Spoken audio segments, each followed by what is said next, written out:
Hello friends, welcome to secret of சமையல். இன்றைக்கி நம்மளோட சேனலில் நாம் பார்க்க போகிறது ஒரு கத்திரிக்காய் புளிக்குழம்பு. எப்போதும் செய்கிற கத்திரிக்காய் புளிக்குழம்பு வந்து கொஞ்சம் வித்தியாசமாக இந்த புளிக்குழம்பு இருக்க போகுது. ஒரு குட்டியாக ஒரு மசாலா அரைச்சி நம்ம வந்து செய்ய போகிறோம். சுடுசாதத்தோடு இது வந்து செம்ம டேஸ்டியாக இருக்கும். சரி வாங்க வீடியோக்குள்ளே போயிடலாம். ஒரு மிக்ஸி ஜார் எடுத்துக்கோங்க. இதில் வந்துட்டு ஒரு தக்காளி இந்த மாதிரி ரஃபாக சாப் பண்ணி வச்சுருக்கிறேன், அதை சேர்த்திக்கலாம். கூடவே ஒரு 7-8 பல்லு பூண்டு, பெரிய பல்லாக இருந்ததுன்னா ஒரு 4-5 பல்லு போட்டுக்கோங்க.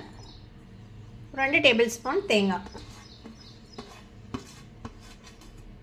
இது கூடவே குழம்பு மிளகாய் தூள் ஒரு 3 டீஸ்பூன், ஒரு அரை டீஸ்பூன் வந்துட்டு மஞ்சள் தூள் அதையும் சேர்த்திக்கலாம். குழம்பு மிளகாய் தூள் இல்லைன்னா மல்லித்தூள் 2 டீஸ்பூனும் மிளகாத்தூள் 1 டீஸ்பூனும் சேர்த்திக்கோங்க. அதுக்கு பதிலாக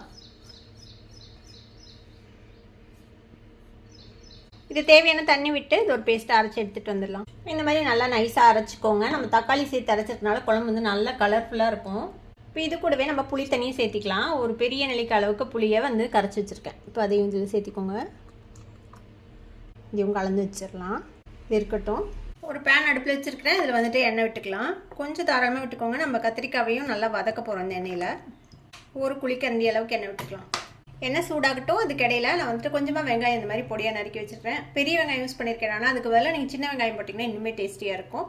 கூடவே ஒரு 10-20 பல்லு பூண்டு அதையும் இந்த மாதிரி உளிச்சு வச்சுக்கோங்க. கொஞ்சமாக கருவேப்பிலை, ஒரே ஒரு வரமிளகாய். எண்ணெய் சூடாயிடுச்சு. நம்ம கொஞ்சமாக கடுகு சேர்த்திக்கலாம். கடுகு வெடிக்கிறது. நம்ம எடுத்து வச்சுருக்க இந்த வெங்காயம், பூண்டு, கருவேப்பிலை, வரமிளகாய் சேர்த்துக்கலாம். கொஞ்சம் நல்லா செவந்து வதங்கட்டும். பூண்டு வெங்காயமும் ஓரளவுக்கு நல்லா வதங்கிடுச்சு. இந்த சைட்லாம் வந்து கத்திரிக்காய் சேர்த்திக்க போகிறோம். நான் ஒரு 6 கத்திரிக்காயை இந்த மாதிரி 4ஆக நறுக்கி தண்ணிக்குள்ளே போட்டு வச்சுருக்கேன். இதே வந்து நம்ம எடுத்து இந்த வடச்சட்டியில் போட்டுக்கலாம். கத்திரிக்காய் இந்த எண்ணெயிலேயே கொஞ்சம் நேரம் நல்லா வதங்கணும். ஒரு பாதி அளவுக்கு இதுலேயே வந்துட்டு வதங்கி வெந்துடணும். அது வரைக்கும் நம்ம இதில் வதக்கிக்கலாம். மூடி போட்டு இந்த மாதிரி அப்படியே வேக விடுங்க. இது அப்படியே வதங்கட்டும். ஒரு 5 நிமிஷம் இந்த கத்திரிக்காய் வதங்கிட்டு இருக்கேன். நம்ம ஓப்பன் பண்ணி பார்ப்போம்.